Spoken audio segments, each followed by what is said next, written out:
On the evening of July 25th, 2020, I was standing arm in arm with the Wall of Moms, wearing a yellow "Summoned Mama, Black Lives Matter" t-shirt, about 10 feet from the fence in front of the Hatfield Courthouse. I was there to put my body between police and Black lives. I was there to say and to show that Black lives matter.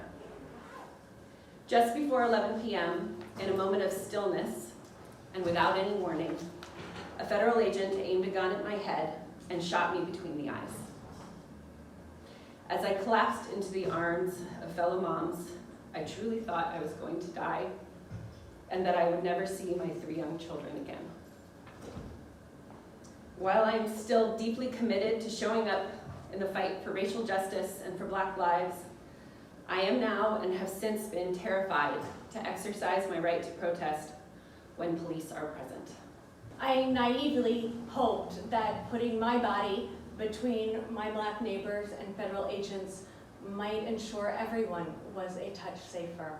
I was listening for dispersal orders. I never heard them. I was clearly marked as a mom wearing that kind of now famous yellow shirt. I was linked arm in arm with the mothers on either side of me. In fact, again, somewhat naively, holding sunflowers. When I was gassed, along with the entire crowd, we were sprayed with a barrage of pepper bullets, to such a degree that most of the people in the streets ran off. I remember still in that moment standing there thinking, I've done nothing wrong. And this is my constitutional right to stand in the street in my city and ask that law enforcement officers honor their sworn oath to protect the people they serve. And right up until that moment, the one thing I remember thinking is, I can't leave, despite how frightened I suddenly was. Because if they're willing to shoot me, a white woman, they're a woman much like their wives, their daughters, their own mothers, what will they do to the Black people behind me if I run off in fear? After the murder of George Floyd, my 16-year-old daughter, Beck, here she is, in not their greatest condition, began bringing me to protests for racial justice. She was my protest buddy. We were protesting outside against police brutality outside the federal courthouse downtown, alongside thousands of other nonviolent Portlanders. We were there to observe, silently protest, and not back down during this historic moment. We never heard any warnings to disperse. There was no attempt to arrest or detain us.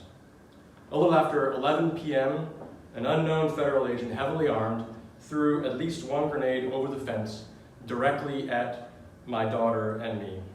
Despite my attempts to protect her with my own body, one of these grenades exploded very near my daughter Beck's head, shredding her left eardrum, melting and bruising the skin on her face and neck, and burning her hair, and leaving black and yellow powder on her clothes and head. Small rubber pellets were melted and embedded into her safety gear around her face. Beck has had an eardrum replacement surgery last month, but she will likely never regain fully her hearing, nor completely heal from the trauma of that night.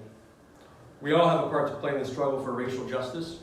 My daughter, Beck, and I are glad that in this instance, our white bodies took the hit instead of Black bodies who have taken far too many hits over the last 400 years.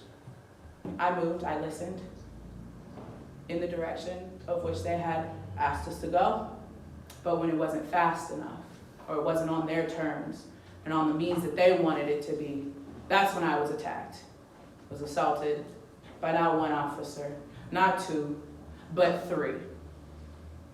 As I'm still moving and complying with their commands. All I could think was, dear God, let me get to these steps. I knew where I was right by the Apple Store. I said, dear God, let me get to these steps real quick. I got to the steps, that's when the 3rd officer ran up and snatched my mask and my goggles off and sprayed me directly in my face and my mouth. On our way back to the car, being hassled and harassed by the officers, said, have a good night, see you tomorrow. What does that tell you? They came here to do a job, and they knew that. And they're gonna continue to do that until we tell them that it is wrong.